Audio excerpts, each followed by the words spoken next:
नमस्कार, मैं धीरू। आज मैं आप लोगों को कुछ ब्राह्मणों ऋषि मुनियों की अनोखी बातें बताने जा रहा हूं। क्या वो लोग, जैसे कि वो लोग बोलते हैं कि जो छोटे कास्ट के लोग होते हैं वो लोग गाय का मांस वगैरह भी खा लेते हैं, वो लोग बोलते हैं, और ऐसा होता भी था पहले।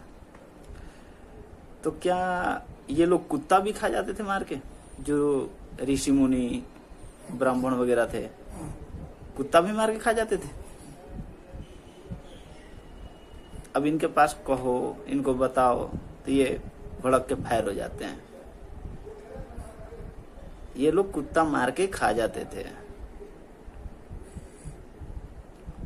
और इन लोगों को महाभारत, गीता, पुराण जो भी है, इसको उठा करके आप पढ़ो, देखो। ये लोग जैसे एपिसोड बना करके प्रेजेंट करते हैं ना समाज के बीच में, वैसी कोई प्रतिक्रिया नहीं है, वैसी कोई चीजें नहीं है। आप उसको एक बार पढ़ के देखो, उसमें क्या है क्या नहीं है। आज मैं आप लोगों को बताऊंगा कि ये सब क्या कुछ छोड़े ही नहीं है। मेरे हिसाब से तो सारे के सारे चीज खाते हैं भाई। इनके महाभारत में, इनके देख लो सुश्रुत संहिता में, सब में लिखा हुआ है। मैं आपको फुल प्रूफ दूंगा, प्रूफ के साथ। अब मैं अगर कोई भी बात बोलूंगा तो समझ जाइए कि पूरा प्रूफ के साथ बोलूंगा, वरना मैं नहीं बोल सकता। कोई नहीं बोल सकता है, कोई नहीं बोल सकता है, ठीक है। और हमारी लड़ाई किसी भी इंसान से नहीं है। हमारी लड़ाई बस सिर्फ उन चीजों से है जो इस देश को बर्बाद कर रहे हैं। और इसमें सबसे ज्यादा अहम भूमिका निभाने वाला जाति और धर्म यानी कि पाखंडवाद, ब्राह्मणवाद है, मनुवाद है। आज मैं आपको बता रहा हूं कि देखो, विश्वामित्र जो मुनि थे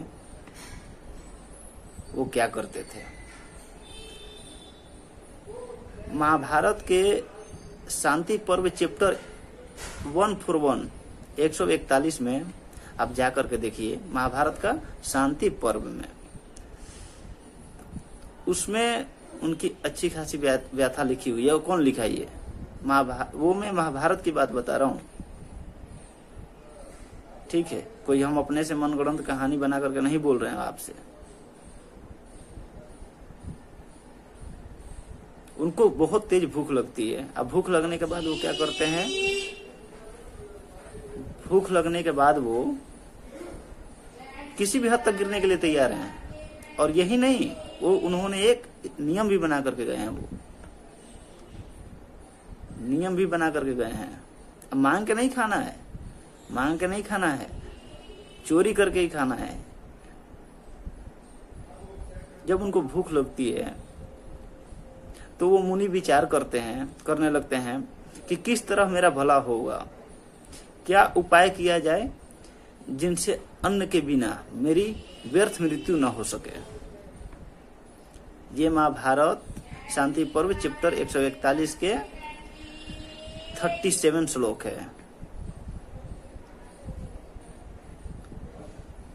आगे मैं आपको बताता हूं। 38 में उन्होंने क्या लिखा है? राजन, इतने ही में उन्होंने देखा कि चंडालों के घर में तुरंत के एक शस्त्र द्वारा मारे हुए कुत्ते की जांघ के मांस का एक बड़ा सा टुकड़ा पड़ा है।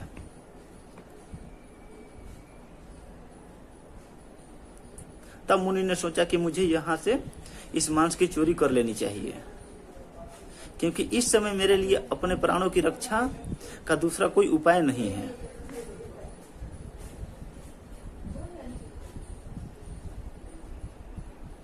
मांग करके नहीं खाना है, चोरी कर लेना है। सुनिए,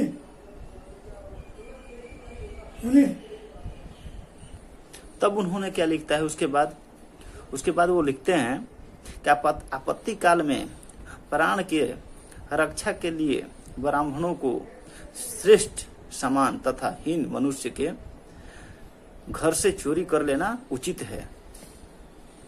यह शास्त्रार्थ का निश्चित विधान है, एक नियम बना दिए हैं।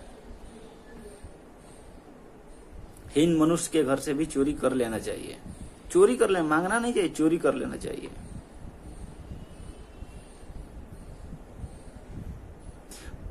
उसके बाद ये 40 स्वर्ग में लिखते हैं 40। पहले हीन पुरुष के घर से उसे भक्ष्य पदार्थ की चोरी करनी चाहिए। वहां काम न चले तो अपने समान व्यक्ति के घर से खाने की वस्तु लेनी चाहिए।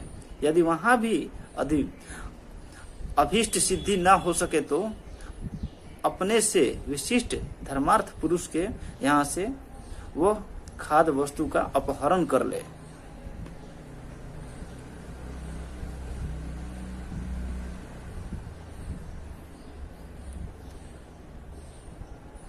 मैं आपको प्रूफ दिखाता हूं, ये सारी डिटेल्स लिखी हुई है, ठीक है। और ये लोग अपने आप को सर्वश्रेष्ठ कहते हैं।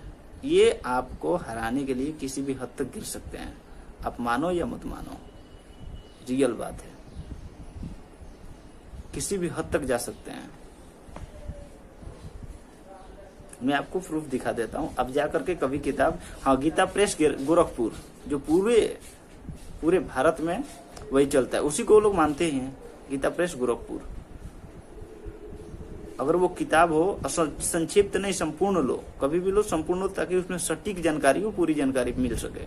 संक्षिप्त में छोटा छोटा काट के कुछ अलग अलग चीजें लिख देते हैं वो लोग। अब उसको पढ़ोगे, पता ही नहीं कि हाँ उसमें है नहीं, और फिर बाद में दोस्त कि यार ये तो झूठ बोलता है, ये करता है। नहीं, संपूर्ण लो, उसमें देखो।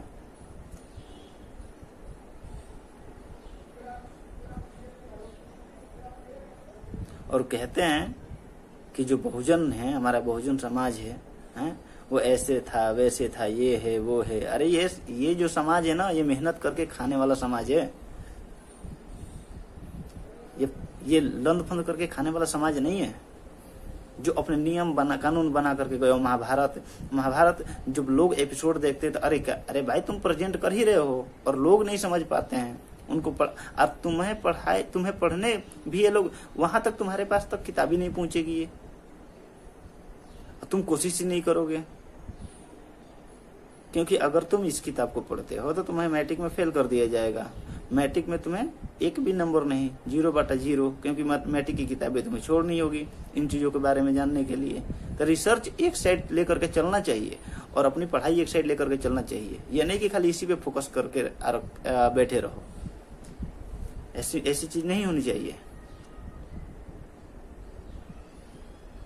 बाकी ये लोग जानते हैं कि इन लोगों के घर में, चाहे ज्यादातर घर में देखो, ये सब कुछ नहीं मिलेगा। सिर्फ ब्राह्मणों के घर में कौन सी ऐसी किताबें जो नहीं मिलेगी इन धर्मों से जुड़ी हुई?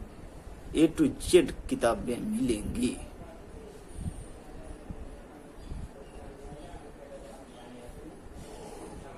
आइए देखो, मैं आपको दिखा देता हूँ प्रूफ। इसको जा करके आप अगर हो सके तो आप वो भी कर लेना, निकलवा भी सकते हैं। ये देखिए,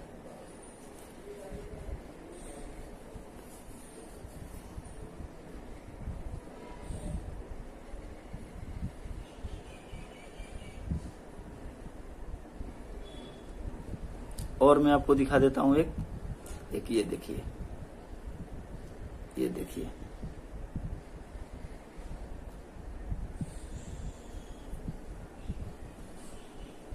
ये है।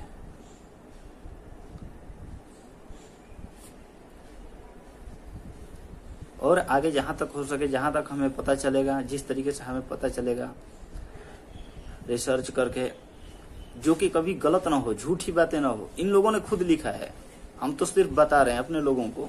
इन लोगों ने खुद लिख करके रखे हुए हैं, आज भी पीढ़ी दर पीढ़ी ढोते आए हैं ये सब। इसलिए मैं कहता हूं कि ये जो है जाति और धर्म, इन चीजों में, इन चीजों के चक्कर में कभी नहीं पढ़ना है, कभी मत पढ़ो। नहीं तो इससे नुकसान है, समाज का, पूरे देश का नुकसान है। जय